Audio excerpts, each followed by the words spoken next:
How to fix WhatsApp two-step verification issues on iPhone. Facing challenges with WhatsApp's two-step verification, let's address common issues and how to resolve them. If you've forgotten your PIN, use Forgot PIN option to reset it.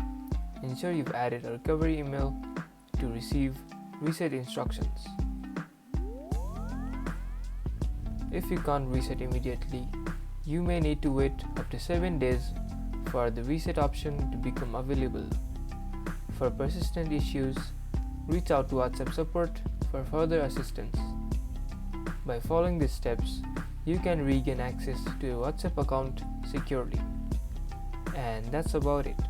If you guys enjoyed this video, or if this video helped you, don't forget to smash that like button and subscribe for more videos like this. Thank you guys for watching, and see you guys in the next tutorial.